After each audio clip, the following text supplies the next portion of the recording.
रात के करीबन 2:30 बज रहे होंगे। नाइट शिफ्ट करने के बाद मैं पैदल ऑफिस से घर की ओर लौट रहा था। वाहन न होने के कारण बीते 1-1.5 साल से महानगर की सूनी बियावन और लंबी सड़कें हमसाया बनकर मेरे साथ चलती रहती है। बाप रे, इतनी लंबी लंबी और भूतिया सड़कें खत्म होने का नाम ही नहीं लेती। बस चलती रहती है, रुकने का नाम ही नहीं लेती। कहीं ऐसा घनघोर अंधेरा कि पैर कहाँ पड़ रहा है पता ही ना चले, तो कहीं खंभों की लाइट से फूटती सफेद चिलमिलाती प्रकाश में नहाती सड़कों की खूबसूरती देखते ही बनती है। रोजाना का रूटीन होने के कारण अब इन सूनी और अंधेरी सड़कों से डर नहीं लगता। इन्हीं सूने और बियावन रातें पर दिन भर इतनी हैवी ट्रैफिक और चहल पहल रहती है कि एक कदम पैदल चलना भी दुर्भर हो जाए। मैं क्या बेरहम गर्मी, माथे से चूरता पसीना, और ऐसे में अचानक हल्की हल्की ठंडी चलने लगे। माथे के पसीने से टकराती ठंडी हवाएं कितनी शीतलता प्रदान करती है। ऐसे में कौन बेवकूफ होगा जिसका मन गुनगुनाने को नहीं करेगा। गुनगुनाता हुआ मैं आगे बढ़ ही रहा था कि अचानक आंखों एक जगह पर टिक जाएगी। सड़क किनारे एक सभ्य सी अंधेर महिला खड़ी दिखाई दी।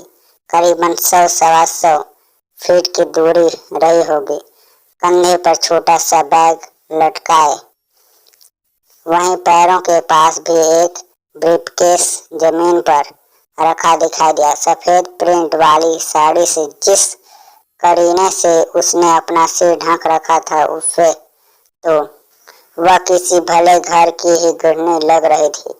लेकिन इतनी रात गई तो वह शहर के भीतर से गुजरने वाले हाईवे पर कुछ अजीब सा लग रहा हो सकता है मायके या ससुराल वालों ने बस में बिठा दिया होगा। किसी कारण बस लेट होने पर महिला को देर रात यहाँ उतरना पड़ा होगा। शायद उसका घर यहीं कहीं आसपास ही होगा, या फिर शायद सवारी ऑटो या रिक्शे का इंतजार कर रही होगी। लेकिन इतनी रात गई, रिक्शा कहाँ मिलेगा। शायद घर का कोई परिजन गाड़ी लेकर आ रहा होगा। शायद सोचते हुए मैं उसके बहुत करीब आ गया। नजर से नजर टकराई, मगर वह जरा भी नहीं झेपी।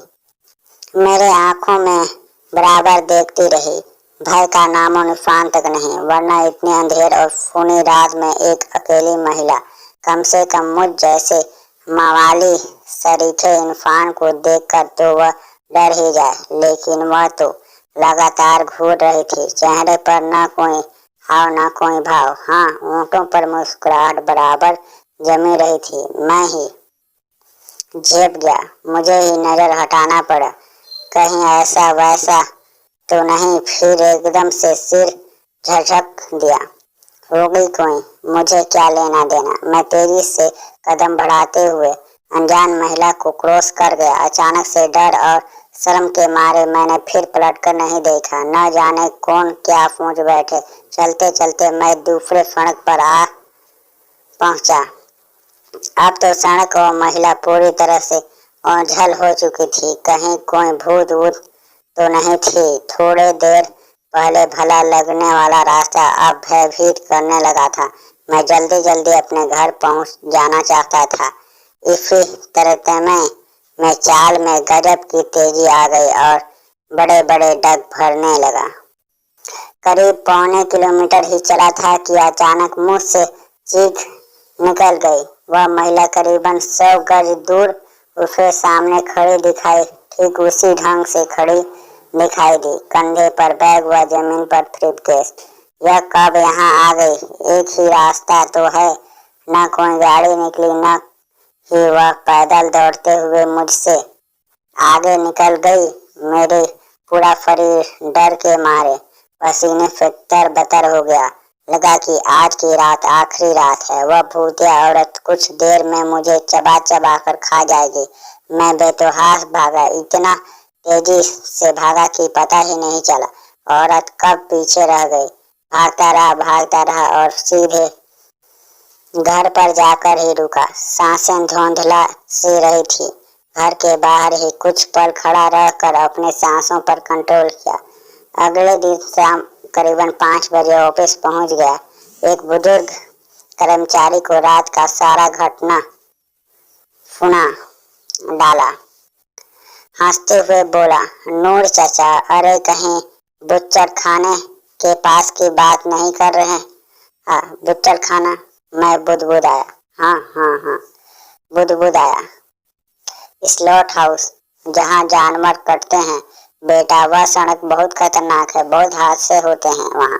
तेज रफ्तार बड़ी गाड़ियों ने बहुत सारे लोगों को कुचला है। सुना है कि कई साल पहले बस की इंतजार कर रही एक औरत को भी एक ट्रक ने रौंद डाला था।